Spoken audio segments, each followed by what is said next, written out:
I have a great pleasure in welcoming His Excellency Moeketsi Majoro, Prime Minister of the Kingdom of Lesotho. I invite him to address the Assembly. Your Excellency, Mr. Saba Korosi, President of the 77th session of the General Assembly, Your Excellencies, Heads of State and of Government, Your Excellency Mr. Antonio Guterres, Secretary General of the United Nations, distinguished delegates, ladies and gentlemen, at the very outset, allow me to congratulate you on your well-deserved election to the office of the President of the General Assembly for the 77th session. Mr. President, your illustrious career as a diplomat assures us of a successful session. I assure you of my delegation's full support and cooperation during your tenure of office. I also wish to commend your predecessor, His Excellency Mr. Abdullah Shahid, for his stewardship in discharging his duties during the previous session. To Secretary General Guterres, I extend my country's gratitude and support for the tireless efforts in the daunting task of finding lasting solutions to the persistent problems that face our organization. We particularly commend you for the wide-ranging reform efforts to equip the organization to provide more effective support for member states across the spectrum of the challenges they face, including stronger partnerships for the 2030 agenda. We welcome our Common Agenda report, which focuses on the next 25 years and represents your vision on the future of global cooperation through reinvigorated multilateralism within the United Nations at the center, with the United Nations at the center of our efforts. Mr. President, Excellencies, from the humble beginnings of a fledgling organization more than 7 decades ago to a massive expansion in membership today, the United Nations has undoubtedly stood the test of time. Our organization has witnessed several changes in the configuration of international relations. Some were traumatic, while others were benign. The survival of the UN through all those tribulations testifies to its resilience and the enduring validity of its mission. Some of the great strides that the United Nations has made span peaceful settlement of disputes, restoring calm in many countries through peacekeeping, decolonization, raising awareness of human rights, and eradicating diseases. Despite these laudable achievements, numerous challenges still remain in the path towards assuring humanity of a bright, prosperous, dignified, and secure future. The continuous eruption of armed conflicts throughout the world, terrorism, climate change, diseases, and the lingering effects of economic and financial crisis, and many others continue to transcend our borders and have remained in the foreground of international relations and preoccupied the international community. It is in this context that we welcome the theme for our general debate today, a watershed moment, transformative solutions to interlocking challenges. Mr. President, we are living in uncertain times. The COVID-19 pandemic has changed the nature of multilateral engagement, diplomacy, business, and of basic human interaction. The pandemic has not only hastened the pace and scale of digital revolution, but has also increased the gap between the haves and the have-nots, and furthermore exposed our vulnerability as Africa's landlocked, least developed country. We therefore need to make concerted efforts to protect lives and empower the citizenry across the globe through innovation and digital technologies to achieve sustainable recovery. It is of paramount importance for us as African leaders to be proactive in investing in research and development in readiness for a certain future pandemic. At the same time, the implementation of Sustainable Development Goals, which was already anemic prior to 2020, has been aggravated by the pandemic. The expectation of the international community was to intensify the decade of action to achieve the goals. But certainly, we find ourselves in a prolonged period of recovery. As we ushered in the new 17 Sustainable Development Goals on 1st January 2016, member states were optimistic that the better life for all was in sight. However, the 2030 deadline for the achievement of the SDGs is gradually approaching, yet there is still no significant progress in their attainment due to several factors that have adversely affected implementation. In addition to the pandemic, this includes unpredictable global shocks, including wars, climate-related events, and lack of predictable financing. The environment in which we operate is significantly less favorable than it was when we began 6 years ago. Our room to maneuver is much more constrained today. Nevertheless, our quest to pursue a sustainable future must never wane. Unless we can work towards the SDGs in a true spirit of partnership, where each partner lives up to expectations, the decade of action will end as a decade of disappointment. As Secretary General stated during the election of the President of the General Assembly in June this year, the 77th session can be a moment of transformation, a time to recalibrate multilateralism and strengthen the foundations of global cooperation. In this regard, I appeal to all member states to use the 77th session to renew their determination to work together for the benefit of mankind and to recommit themselves to the cardinal principle of multilateralism. The role of multilateralism and the United Nations has therefore become ever more important. It is morally imperative that we unite our wills and pool our efforts for the well-being of humanity.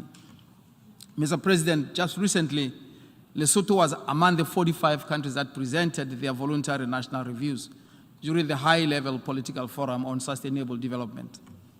Among other things, our review highlighted the pressing challenge of climate change, which has a direct bearing on food insecurity and poverty, not only in my country, but in Africa as a whole. Climate change destroys our ecosystems and results in land degradation, as well as contribute to the decline of agricultural productivity, which is the mainstay of small economies. In this connection, my delegation calls upon all member states to use the COP27 meeting to be held on African soil this time around as an opportune time to address Africa's challenges on climate change, as well as support our needs and priorities in the form of affordable and sustainable energy, capacity adaptation, and mitigation. We disagreed for far too long on the subject of climate change until we were confronted by the clearing and compelling scientific evidence that the link between global warming and human activity is indisputable. Sadly, catastrophes have begun to hit, mostly affecting the poorest and most vulnerable countries. While we appreciate that there are resources aimed at helping developing countries to mitigate and adapt to the impacts of climate change, we are concerned that such funds are very difficult to access. The global climate finance architecture is complex, with variable structures of governance and modalities.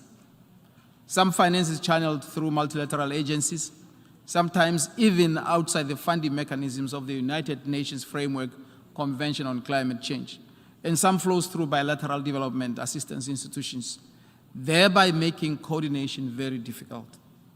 Lesotho calls on the international community and our development partners to simplify the accessibility of funds earmarked for climate change. Mr. President, the state of peace and security in the world is gradually getting worse, with recurring conflicts and eruption of new ones in many parts of the world.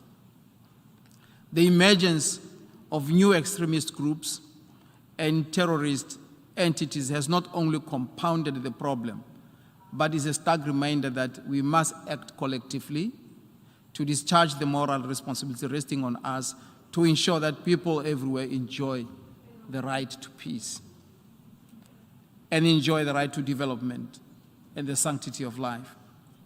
The use of military force alone as a strategy for combating terrorism has never been panacea for eradicating that menace.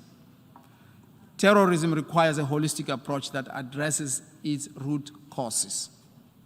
Similarly, we as leaders should not turn a blind eye on the plight of civilians in all conflict areas. The international community should be consistent in dealing with the humanitarian crisis in different parts of the world. We do not derive any comfort, Mr. President, from the simmering trade and political tensions between two of the founding members of the United Nations, namely the United States of America and the People's Republic of China. We must remember that we came together as members of the United Nations under the premise that we are all peace-loving nations.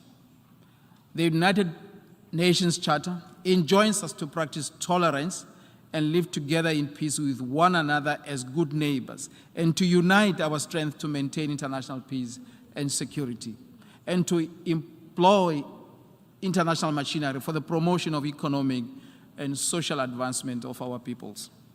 In this regard, we call upon these two great nations to show their fidelity to the principles underpinning our organization and to resolve their differences amicably.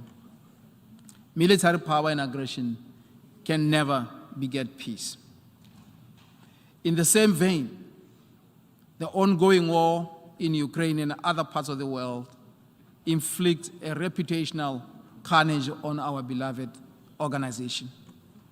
Whereas peaceful settlement of disputes lies at the heart of the work of the United Nations, we have, however, not sufficiently utilized tools at our disposal, such as mediation for solving conflicts between and among member states. Some take sides and support conflicts in one form or another, while others remain in hibernation. Lesotho therefore wishes to implore the United Nations, particularly the Security Council, to live up to its charter and be an honest and impartial mediator in conflicts. The resolution of international disputes based on dialogue, justice, and the equality of all states must be at the heart of that strategy if it is to succeed. We must shun those who fan the flames of discord amongst us, and indeed we must not allow ourselves to entertain any thoughts that through divisions there will be one side that will win. We will all perish and be on the precipice. We are mindful, however, that it will be difficult for the Security Council to effectively discharge its mandate while it remains an epitome of the 1945 architecture of the world as seen by the victors of the Second World War. The reform of the United Nations, including the Security Council, can no longer be delayed. A reformed, transparent, and more democratic United Nations, in which Africa is represented along the lines of the Ezulwini Consensus, is necessary for preserving international peace and security and for confronting the challenges of development. All member states need to garner the necessary political will to advance the intergovernmental negotiations on the Security Council reform. We note with satisfaction the statement by President Biden delivered before this August House on the 21st of September 2022, in which he clearly articulated America's support for representation of Africa and other unrepresented regions in the United Nations Security Council, particularly in the permanent category. Let us make the 77th session one for decisive action on this matter. Mr. President, today we see the heightened geopolitical tensions that have led to the re-emergence of protectionist trade policies. The economic war in terms of sanctions has the potential to make global supply chains less efficient, subtracting from long-term growth and adding pressures on prices. This state of affairs flies in the face of the resolve of the representatives who gathered in San Francisco to finalize the Charter of the United Nations more than 7 decades ago, and who dreamed of a world of equality and shared prosperity. They renounced a vision of a world of unilaterally imposed economic sanctions and financial blockages against others, or one in which peoples are denied their right to self-determination or were subjected to occupation. It would therefore be remiss of me not to unequivocally call for the lifting of all economic and political sanctions against Zimbabwe. In the like manner, we express solidarity with the tenacious people of Cuba for having endured economic sanctions for so many years. We are confident that the United States of America, under the leadership of President Biden, will revisit its position on the embargo against the Republic of Cuba, and expand cooperation with Cuba on areas of mutual interest, including on trade and commerce, for the benefit of the peoples of both countries. This, the United States did in 2016 through the Presidential Policy Directive, and it can surely do it again. We also want to express our unwavering solidarity with the people of Western Sahara, who have languished under the hegemony of colonialism for far too long.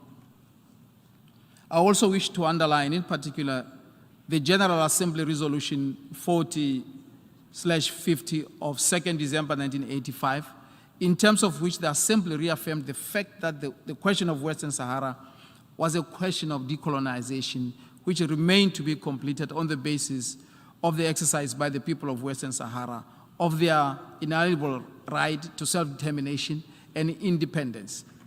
Equally, the United Nations Security Council, in its resolution 1920 of 2010, 1979 of 2011, and 2044 of 2012, recognized that the consolidation of the status quo in Western Sahara was unacceptable and called for an intensified pace of meetings and strengthening of contacts between the parties in order to advance the organization of the referendum.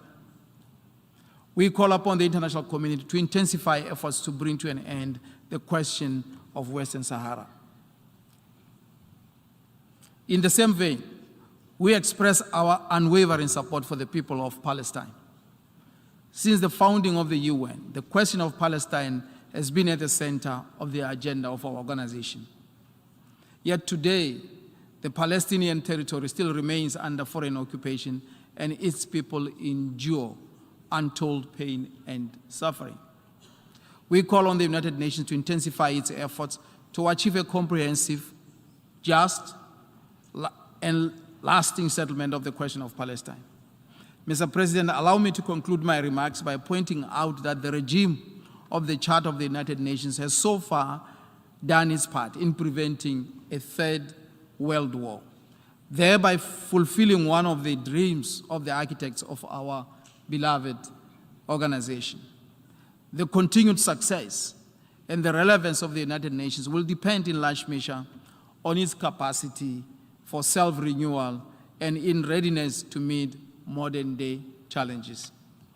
We, the United Nations, should continue to be the voice of the voiceless and the best hope for all mankind.